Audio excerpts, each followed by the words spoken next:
आज ये बात कहना मेरे लिए आसान नहीं, मगर शायद अब खामोश रहना उससे भी ज्यादा भारी हो चुका है। इसलिए मैं ये सब पहली बार लफ्जों में ला रहा हूँ। मेरा नाम फ़हीम है और मैं गुजरांवाला के एक आम से मोहल्ले में पल्ला बढ़ा। वही तंग गलियां, वही बिजली के लटकते तार, वही फजर के वक्त दूध वालों की आवाजें और मगरिब के बाद शटर गिरती दुकानों का शोर। मैं कोई खास आदमी नहीं था। एक प्राइवेट स्कूल में हिसाब पढ़ाता था। तनख्वाह महदूद थी, मगर गुजारा हो जाता था। बीवी निदा थी, खामोश तबीयत, कम बोलने वाली, और एक छोटा सा बेटा एहसन, जिसकी सारी दुनिया मेरे कंधों पर सवार होती थी। हमारी जिंदगी में कोई बड़ा ख्वाब नहीं था, बस यही दुआ थी कि महीना इज्जत से गुजर जाए, किराया वक्त पर निकल आए और बच्चा बीमार ना हो। मैं सुबह 7 बजे घर से निकलता, स्कूल, फिर कोचिंग और इशा के बाद घर वापसी। निदा अक्सर कहती थी कि तुम खुद को थका देते हो, मगर मैं मुस्कुराकर टाल देता, क्योंकि मैं जानता था कि अगर मैं रुक गया तो ये घर रुक जाएगा। सब कुछ बिल्कुल मामूल के मुताबिक चल रहा था, यहां तक कि वो मामूली सा वाकया पेश आया जिसे मैंने इब्तदा में बिल्कुल नजरअंदाज कर दिया। वो नवंबर की एक शाम थी, हल्की सर्दी, धुंध अभी पूरी तरह नहीं उतरी थी। मैं स्कूल से वापस आया तो देखा कि हमारे दरवाजे के सामने वाली खाली कोठी के अंदर हल्की सी रोशनी जल रही है। मैं चौंका, क्योंकि वो कोठी पिछले 7-8 साल से बंद पड़ी थी। लोग कहते थे मालिक बैरूने मुल्क है, कुछ कहते थे मर गया, कुछ कहते थे जायदाद का झगड़ा है। हमने कभी उसमें जिंदगी नहीं देखी थी, बस बंद दरवाजा, जंग आलूद गेट और अंदर सूखे दरख्त। मैंने निदा से पूछा तो उसने शाने हो चुका दिए। कहा, शायद किसी ने किराए पर ले ली हो। बात वहीं खत्म हो जानी चाहिए थी, मगर अजीब बात यह थी कि उस कोठी से कोई आवाज नहीं आ रही थी, न बच्चों की, न बर्तनों की, न पंखे की। सिर्फ एक मध्यम जर्द रोशनी, जैसे किसी ने बल्ब नहीं बल्कि चिराग जलाया हो। मैंने उस पर ज्यादा गौर नहीं किया। अगले दिन भी यही मंजर था, फिर उसके अगले दिन भी। मगर इस बार मुझे एक चीज ने चौंकाया। सुबह फजर के वक्त जब मैं वुजू के लिए बाहर निकला तो मुझे अजीब सी बू महसूस हुई। ये किसी एक चीज की बू नहीं थी, जैसे गीली मिट्टी, पुराना कपड़ा और लोहे का जंग सब मिलकर हवा में घुल गए हों। बू हमारे दरवाजे के बिल्कुल सामने से आ रही थी, यानी उसी कोठी की तरफ से। मैंने नाक सुकेड़ी और अंदर चला गया। दिल में ख्याल आया कि शायद सफाई ना हो रही हो, मगर अजीब बात यह थी कि मोहल्ले के किसी और को वो बू महसूस नहीं हो रही थी। मैंने दुकानदार से पूछा तो उसने इनकार कर दिया। निदा ने भी कहा उसे कुछ खास महसूस नहीं हुआ। मैंने खुद को समझाया कि शायद मैं ज्यादा थका हुआ हूं, मगर दिन गुजरते गए और मेरे अंदर एक बेनाम सी बेचैनी ने जगह बनाना शुरू कर दी। वो कोठी अब सिर्फ रात को रोशन होती थी, दिन में मुकम्मल अंधेरी, दरवाजा बंद, पर्दे गिरे हुए, जैसे वो घर दिन से छुपता हो और रात को सांस लेता हो। एक रात एहसन ने सोते में अचानक रोना शुरू कर दिया। मैं घबरा कर उठा। वो हाँफ रहा था, कह रहा था कि सामने वाले घर की खिड़की से कोई आंख उसे देख रही थी। मैंने हंसते हुए उसके सर पर हाथ फेरा, कहा ख्वाब था, मगर अंदर कहीं कुछ टूट सा गया, क्योंकि उसने जो खिड़की बताई थी वो वाकई हमारे बेडरूम के सामने पड़ती थी। अगले दिन निदा ने बताया कि एहसन अब अकेला कमरे में खेलने से कतराता है, बार बार पूछता है कि वो घर बंद क्यों रहता है। मैंने मौजू बदल दिया। मैं नहीं चाहता था कि मेरे वहम उसके जहन में मुंतकिल हो। अगली सुबह में आम दिनों की तरह ही उठा, मगर जिस्म में वो हल्कापन नहीं था जो कभी हुआ करता था। ऐसा लग रहा था जैसे रात ने नींद नहीं बल्कि कुछ और छोड़ दिया हो।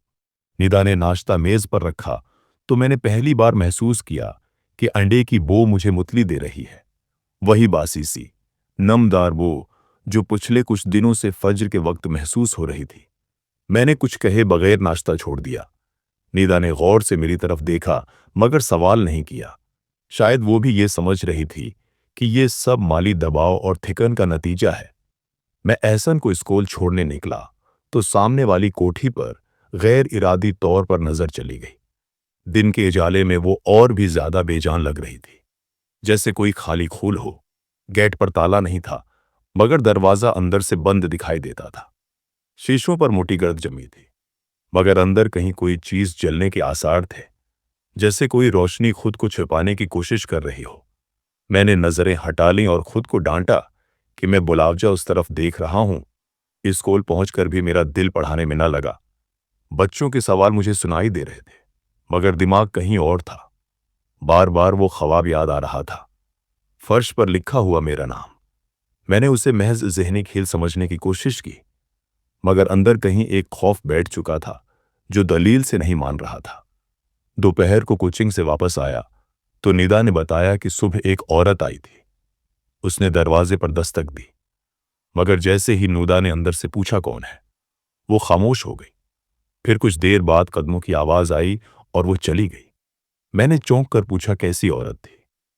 नूदा ने बस इतना कहा कि चेहरा उसने देखा नहीं, आवाज भारी थी, जैसे गला ठीक ना हो। ये बात सुनते ही मेरे जहन में अजीब सा ख्याल आया, मगर मैंने फौरन झटक दिया। शाम को जब अंधेरा फैलने लगा तो वही जर्द रोशनी फिर ऑन हो गई, मगर इस बार फर्क ये था कि उसके साथ एक मध्यम सी आवाज भी थी, जैसे कोई पुराना रेडियो बहुत आहिस्ता चल रहा हो। आवाज साफ नहीं थी, बस एक मुसलसल सरसराहट। मैंने कान लगाकर सुना तो दिल की धड़कन तेज हो गई, क्योंकि वो आवाज बाहर की नहीं लग रही थी, जैसे वो मेरे सर के अंदर हो। निदा ने भी सुना, मगर उसने कहा शायद कहीं दौर जनरेटर चल रहा हो। मैंने बहस नहीं की। रात को एहसन ने खाना मुश्किल से खाया और फिर जिद की कि वो हमारे कमरे में सोएगा। उसकी आंखों में खौफ साफ नजर आ रहा था। मैंने उसका मजाक नहीं उड़ाया, बस उसे अपने पास लटा लिया। आधी रात के करीब मुझे लगा जैसे किसी ने हमारे दरवाजे के बाहर आहिस्ता से चलना शुरू किया है। कदमों की आवाज बहुत हल्की थी, जैसे कोई वजन बचाकर चल रहा हो। मैं उठकर दरवाजे तक गया, सांस रोके कान लगाया। आवाज रख गई। मैंने दरवाजा खोला तो बाहर खाली गली थी, मगर वो बो, वही नमी और जंग वाली बो, उस कदर करीब थी कि मुझे लगा जैसे वो दरवाजे के साथ लगी हो। मैंने दरवाजा बंद कर लिया और अल्लाह का नाम लिया। वापस पलटा तो देखा एहसन जाग रहा था। उसकी आंखें छुत पर जमी थी। मैंने पूछा क्या हुआ। उसने आहिस्ता से कहा, अबू वो फिर खिड़की के पास है। मेरे जिस्म में सनसनी दौड़ गई। मैंने फौरन पर्दा हटाकर बाहर देखा। कुछ नहीं था, सिर्फ वही जर्द रोशनी। मगर उस लम्हे मुझे ऐसा लगा जैसे शीशे पर सांस का हल्का सा निशान अभरा हो, जैसे किसी ने अंदर झांका हो और फौरन पीछे हट गया हो। अगले दिन मैंने फैसला किया कि इस मामले को नजरअंदाज करना बंद करना होगा। मैंने मोहल्ले के एक पुराने प्रॉपर्टी डीलर से उस कोठी के बारे में पूछा। उसने पहले तो टालने की कोशिश की, फिर धीरे से कहा कि ये घर एक खानदान का था, शौहर, बीवी और एक बच्चा। मगर कई साल पहले एक रात अचानक आग लग गई थी। फायर ब्रिगेड आई, मगर अंदर से कोई जिंदा ना निकला। अजीब बात यह थी कि आग सिर्फ अंदर के कमरों तक महदूद रही, बाहर से घर को कुछ नहीं हुआ। कैस बंद हो गया, घर वीरान हो गया। मैंने पूछा लाशें। उसने नजरें चराकर कहा कि लाशें तो मिल गई थीं, मगर बच्चा नहीं मिला। ये सुनते ही मेरे हाथ ठंडे हो गए। मैं घर वापस आया तो दिल बोझल था। निदा को कुछ नहीं बताया। मैं नहीं चाहता था कि वो भी उसी खौफ में जाए। मगर उस रात जब मैंने सोने से पहले खिड़की बंद की तो मुझे शीशे के निचले कोने में एक हल्की सी लकीर नजर आई, जैसे किसी ने नाखून से खर्चा हो। वो लकीर कल वहां नहीं थी। मैंने अंगली से छूकर देखा तो सर्दी की एक लहर पूरे बाजू में दौड़ गई। उसी रात मैंने फिर ख्वाब देखा, मगर इस बार मैं अकेला नहीं था। मेरे साथ एक बच्चा था। उसका चेहरा धुंधला था, मगर वो मुसलसल मेरा हाथ पकड़कर कह रहा था, आपने दरवाजा क्यों बंद रखा था? मैंने पूछना चाहा कौन सा दरवाजा, मगर आवाज गुम हो गई। मैं चीख कर उठा। दिल जोर जोर से धड़क रहा था, और इस लम्हे मुझे एहसास हुआ कि ये सब अब महज एक डरावनी कहानी नहीं रही। ये किसी तरह मेरे घर, मेरे बच्चे और मेरी जिंदगी की गर्द दायरा बना चुकी थी। और मुझे डर था कि अगर मैंने अब भी खामोशी अख्तियार की तो शायद ये खामोशी हम सबको निगल लेगी। इस रात के बाद मैंने खुद को बदलता हुआ महसूस किया, जैसे कोई चीज आहिस्ता आहिस्ता मेरे अंदर से ताकत निचोड़ रही हो। मैं क्लास में बच्चों के नाम भूलने लगा। हिसाब के सवाल जो मैं बरसों से पढ़ा रहा था अचानक अजनबी लगने लगे। निदा कहती थी कि तुम बहुत गुमसुम रहने लगे हो, मगर मैं उसे क्या बताता कि मेरे अंदर एक मुस्तकिल खौफ ने डेरे डाल लिए हैं। एहसन की हालत सबसे ज्यादा परेशान कुन थी। वो दिन में भी अकेला कमरा छोड़कर बाहर नहीं जाता था। बार बार खिड़की की तरफ देखता और अचानक चौंक कर कहता, अबू वो सुन रहा है। मैं हर बार पूछता कौन, मगर वो बस सिर हिला देता। एक शाम मैंने हौसला करके उस कोठी के दरवाजे के सामने खड़े होकर जोर से आवाज दी। कोई जवाब नहीं आया, मगर उसी लम्हे मुझे लगा जैसे दरवाजे के अंदर से किसी ने आहिस्ता से सांस ली हो। वो आवाज कानों से ज्यादा दिल में उतरी। मैं पीछे हट आया। उसी रात वो वाकया पेश आया जिसने मेरे अंदर का आखिरी सहारा भी तोड़ दिया। आधी रात को बिजली चली गई।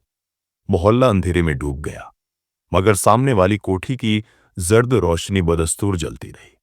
इस बार वो रोशनी पहले से ज्यादा तेज लग रही थी, जैसे वो अंधेरे को चीर रही हो। अचानक एहसन ने चीख मारी। मैं दौड़कर उसके पास पहुंचा। वो पसीने में शराबोर था। उसकी अंगली खिड़की की तरफ उठी हुई थी। उसने रोते हुए कहा, अबू उसने मुझे बुला लिया है। मैंने खिड़की की तरफ देखा तो पहली बार मुझे वो चीज साफ नजर आई। ये कोई मुकम्मल साया नहीं था, न कोई वाज़ेह शक्ल, बस एक इंसानी कामत जैसी धिंद जिसके अंदर दो सियाह खाली जगहें थीं जहां आंखें होनी चाहिए थी। वो धिंद आहिस्ता आहिस्ता शीशे के करीब आई और शीशे पर वही सांस का निशान बना जो मैं पहले भी देख चुका था। उस लम्हे मुझे यकीन हो गया कि ये कोई ख्वाब नहीं, कोई वहम नहीं। मैंने फौरन एहसन को उठाया और निदा को आवाज दी। हम तीनों कमरे से बाहर निकल आए। मैंने कुरान पाक खोला। आवाज कांप रही थी, मगर मैं पढ़ता रहा। वो धंध खिड़की के बाहर ही रखी रही, जैसे इंतजार कर रही हो। कुछ देर बाद अचानक वो रोशनी बुझ गई। मोहल्ला मुकम्मल अंधेरे में डूब गया और साथ ही वो भी खत्म हो गई।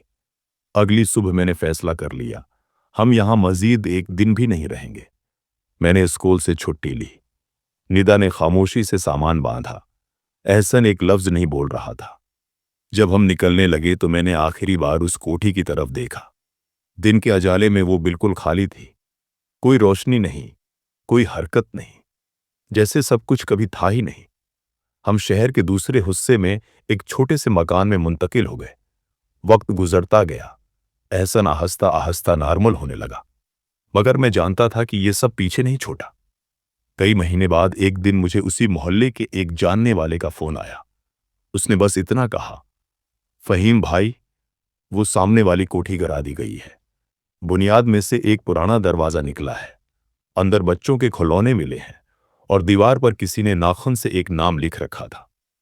मैंने कांपती आवाज में पूछा, कौन सा नाम? उसने कहा, आपका। फोन मेरे हाथ से गिर गया। उस दिन मुझे समझ आया कि कुछ जगहें सिर्फ ईंट पत्थर नहीं होते, वो यादें होती हैं, इंतजार होता है, और बाज औकात वो ऐसे लोगों को चुन लेती है जो बस अपनी जिंदगी जीना चाहते हैं। आज बरसों बाद भी मैं ये सब लिखते हुए रख रख कर सांस ले रहा हूं।